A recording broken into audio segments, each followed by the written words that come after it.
And thanks so much for those that have joined us here today. Basically what my role is here, sorry, I'm just going to mute these participants as you come in. My role here is to oversee the operations of the program here on the Central London Careers Hub. And today what we're going to talk about are T-levels, apprenticeships and provider access legislation. There's going to be a bit more of a focus on T-levels and the provider access legislation. And then I'm just going to talk you through an initiative that's come to us called Early Connect. And that is something that's set up through UCAS, and they're in their pilot stages at the moment. So it might be new to some of you. So without any further ado, I'm just going to start sharing the presentation. If you cannot see it, please feel free to let me know.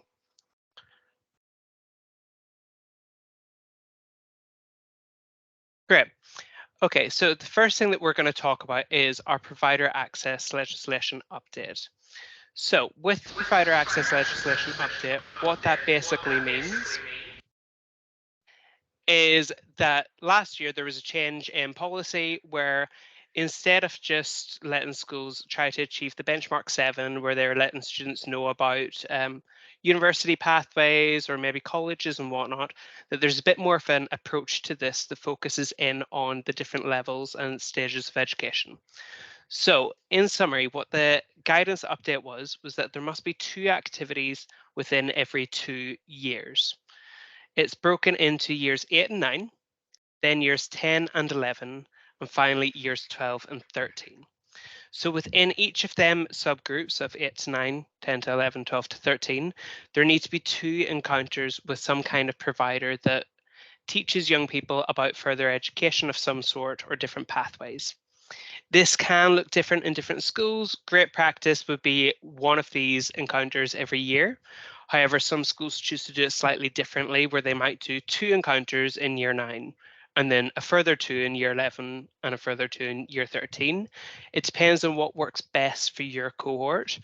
There's no hard-line rule about having this every year, but where the access update really plays into things is that there has to be 2 in each of them subgroups. So what that means for schools, what is the impact on you? What is it you need to be doing? So as you can see there, what we want is for career leaders to be organising 2 encounters for all the year groups and allow every student to at least have 6 encounters during their school career. So by the time a student comes in from year 7 all the way through to when they leave, that they would be having these different insights into what opportunities are really sat there for them. And the goal of this is really to make sure that younger students lower down, as well as those going through their GCSEs and any extra qualifications that they might undertake, know what their options are, and that then seeds are planted from the very beginning, so that careers and further education aren't something that are to be considered right at the last minute. So with that, we're passing on all this information to career leaders. That's what our role as the local career hub is. We want to make sure that it's on your radar, that you understand what's there and that things are actually being actioned. So if you do have any questions on how to action that, or you want any best practice from other schools and to hear things, then that is where your enterprise coordinator would come in. Each of you should be linked to a coordinator already. If you're not, please let me know at the end of the call. I'll make sure you know who your contact is for that, and they can support you through making sure you're meeting this piece of legislation. So what's the particular focus? With all of this, we want to make sure that students aren't just hearing about A levels and then going on to university. Most students are aware of them things, not all, but most. It's something that's just been on the mouths of educators and people in our position for quite a while. What we really want to do is start to broaden that horizon and really make sure that young people know that there are options like T-levels and there are apprenticeships that are available to them, and that going through that linear progression of education that some have come to know as more traditional isn't their only option. And that's what we really want to make sure is highlighted through this whole initiative and with this change in the system. It can be a little bit difficult sometimes, I found, to embed this in schools that are very used to undertaking a certain pathway.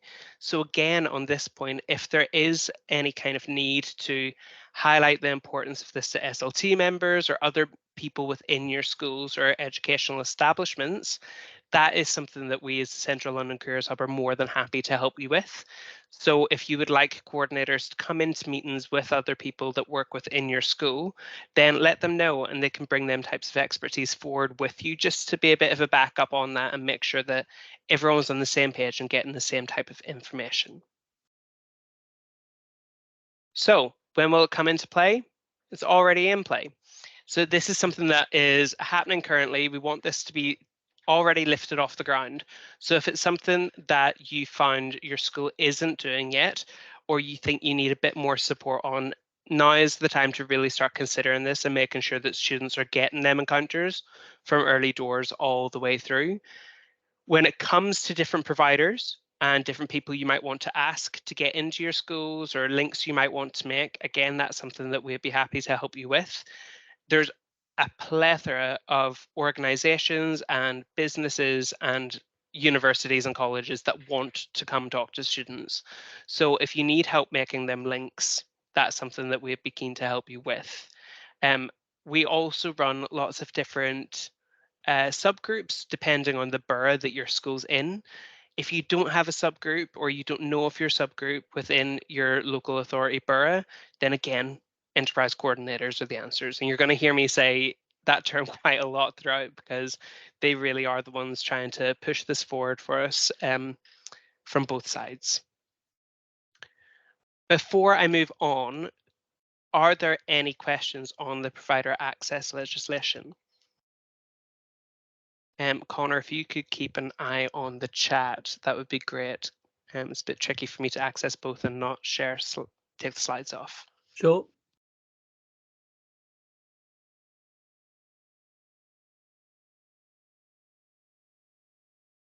If not, that's absolutely fine. You can feel free to hold them to the end, or if you'd rather ask the questions when we're not on record, then that's absolutely grand too. We're going to move on to T-levels now. So T-levels is something that has been a topic of conversation for a few years now. It was kicked off initially just with very poor timing through no one's fault in 2020. And so it really did have a few stumbling blocks to overcome at the very inception of its delivery. So with that, there's been a little bit of misinformation or misunderstanding about what T-levels actually are, what the pros are, what the cons are, and what way to access them. So I'm going to talk you through what T-levels are, some of the more common T-levels that are available, but there are over 20 of them, the benefits, downsides, and who they're really for. And then finally, if you're interested, how you can actually set them up.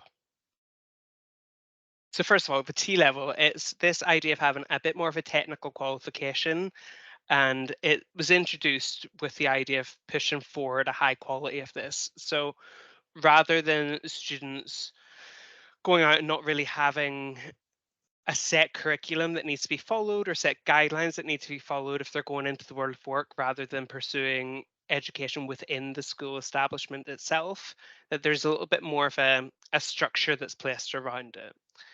So they're equivalent to A levels. It's a 2-year course and it's typically equivalent to having 3 A levels. And they're designed to give a bit more of an on-the-job feel to things while students are studying. And there's a whole range of the different topics. So you've got digital, you've got construction, education, healthcare. But what I'm going to do is send over a link at the end of this that brings you through the specific ones that are there and what's available. I'm also afterwards going to send you a list of different providers that you might want to look at or take inspiration from, or maybe even signpost students towards. So there you can see the list of the most common T levels that are available. Like I said, there's more than 20 there. These seem to be the ones that we found are a little bit more up and running or have been up and running a little bit longer, that have a wider range of options for students. The landscape of this is consistently changing as more providers get more confident with delivery of T levels. But these tend to be the most common. And with that in mind, it also seems to be something that employers are starting to warm up to on these sides. I've seen particular note of engagement in and around this with construction.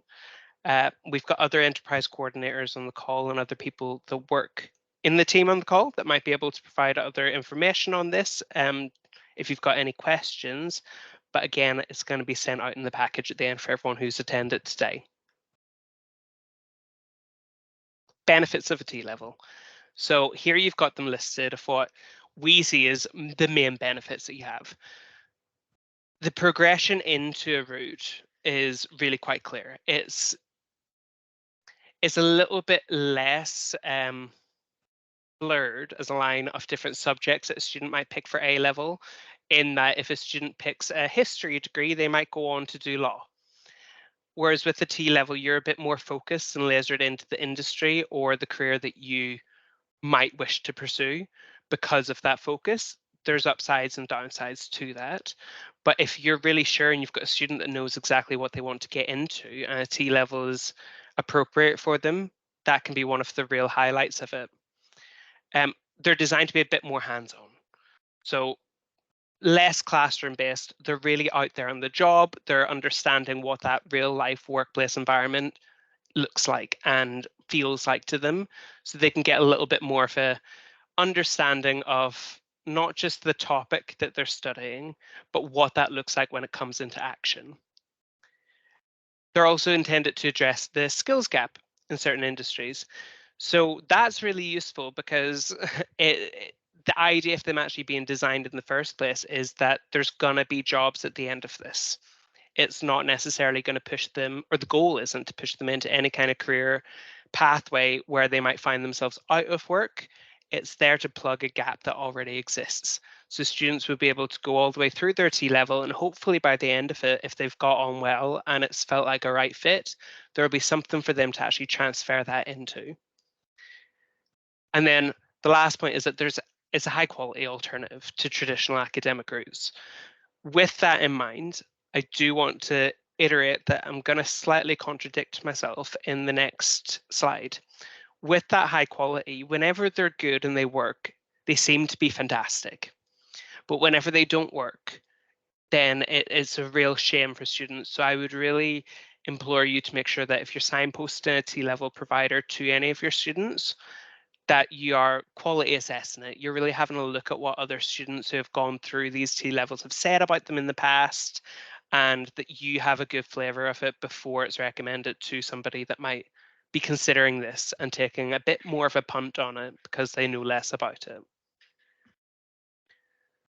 So with the downsides of the T levels, it's implementation of a new system. So if a school is going to deliver T levels, there's always a risk of putting something new in place. It can take a while for things to feel natural and for things to really grow into a systematic approach that's going to benefit the student. Some institutions have really hit the ground running from what I've seen, and they've been able to get things up and running in no time at all, and it's been fantastic. It's been really useful for their students. Others have struggled.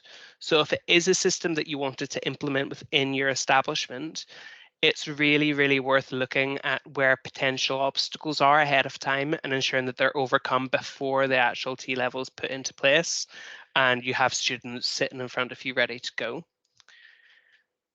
There might be a bit of a need for additional support.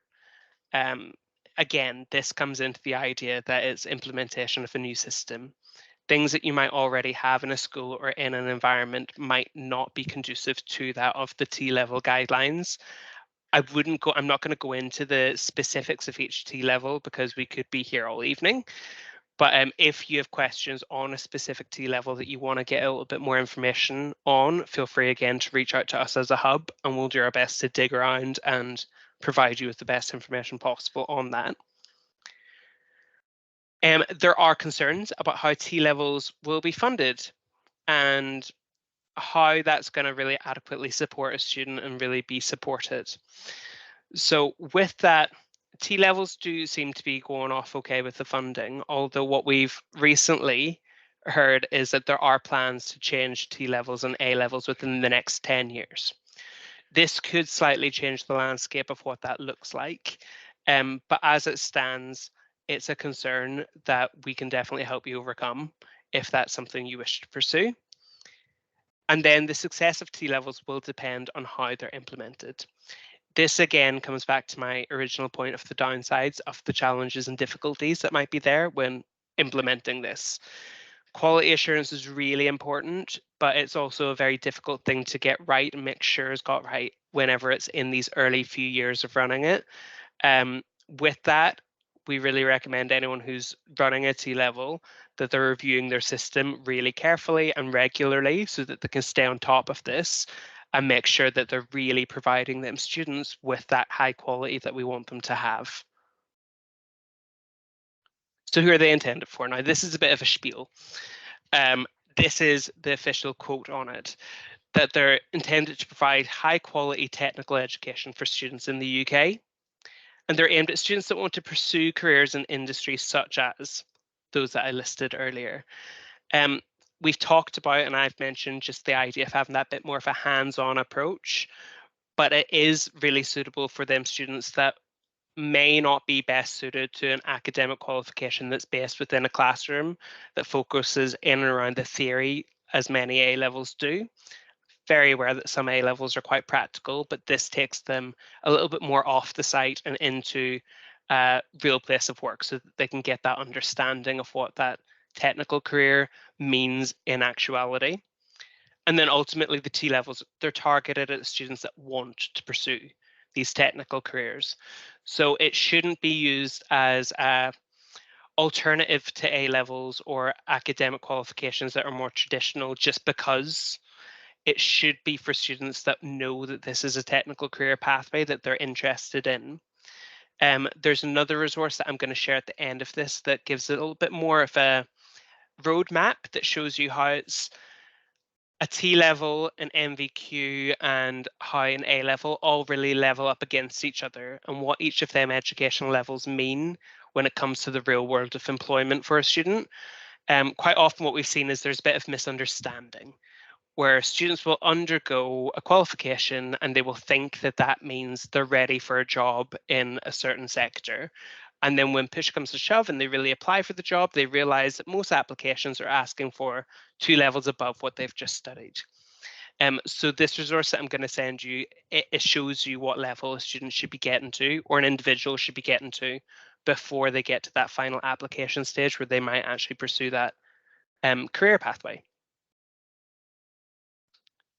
So school setup. So how does school actually do it? This is a case of you reaching out to the Department for Education. With that, the Department of Education have said to us that they are more than happy to support this type of setup. If that's a link you want help with, we can help facilitate that as well because of our connections with that. But the schools that want to offer these T levels, they have to meet a certain criteria. So you would need to have the facilities and the equipment, but then also the staff on the ground to deliver the program.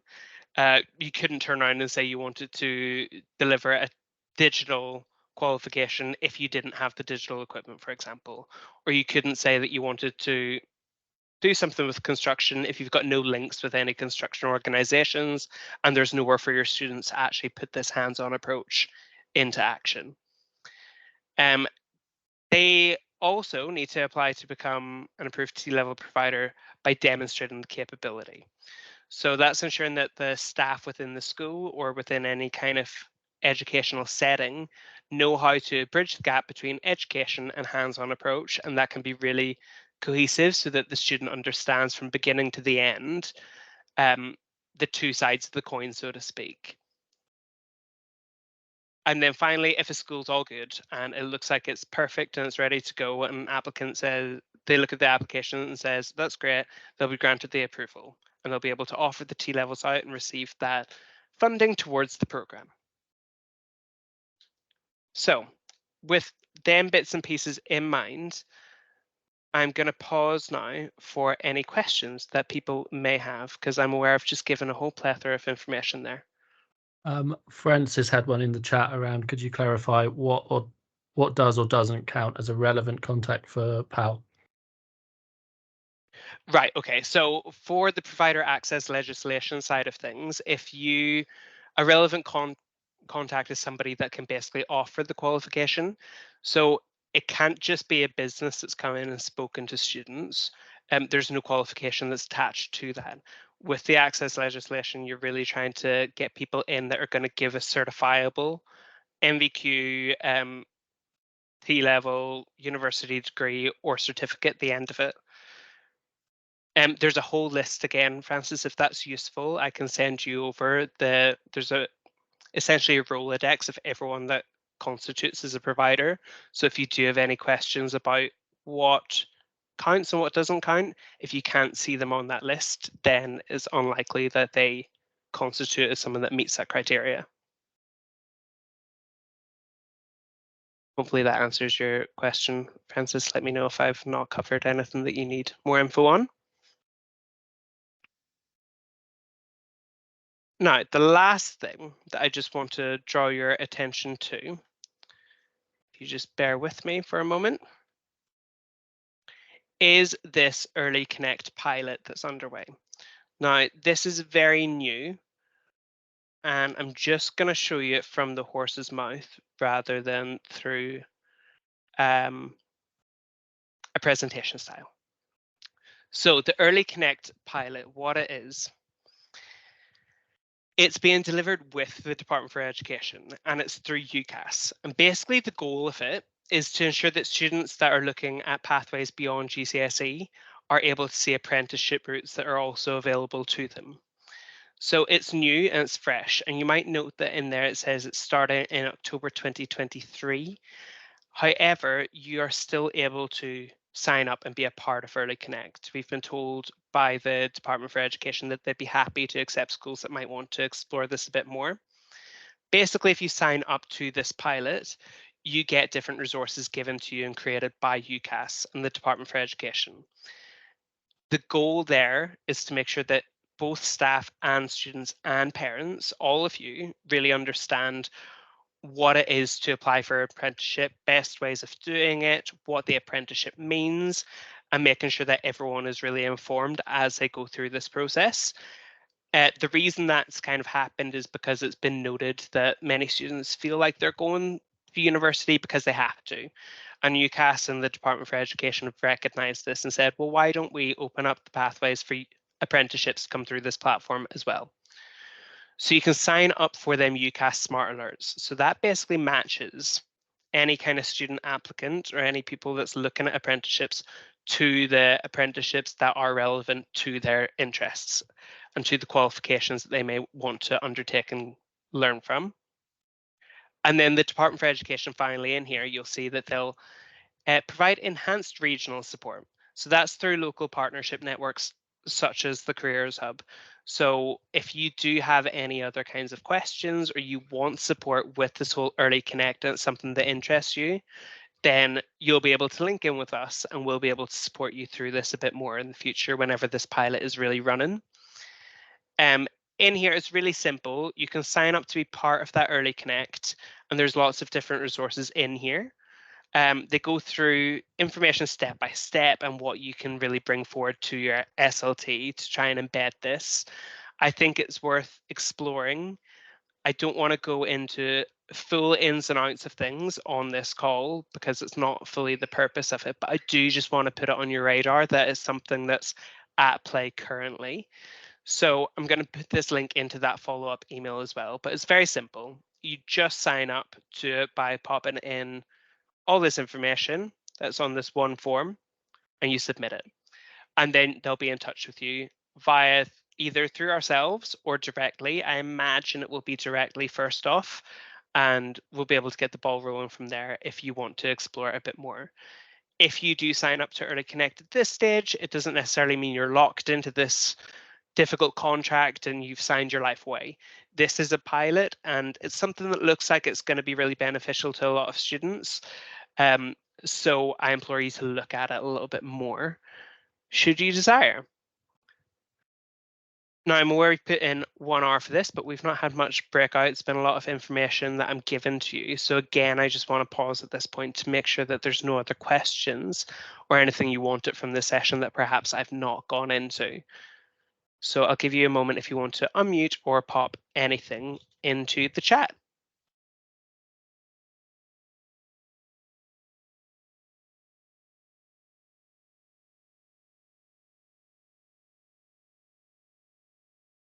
Okay, then, without any further ado, you've saved yourself about 30 minutes. I'm Sorry, going to do. Alex, to Yes, interrupt. Jamie. There is a question in the chat from Faith. If you want me to read it out or you want to look yourself. Let me check. I've just tried to register and it says I have no permission to access this page. Faith, if you stay on to the call at the end whenever we've stopped the record, I can talk you through that and I'll try and troubleshoot with you, no problem.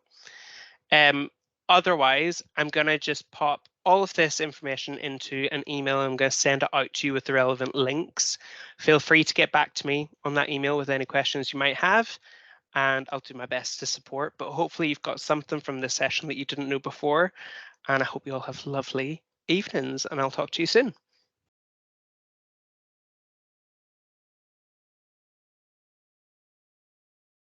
Thanks, everyone.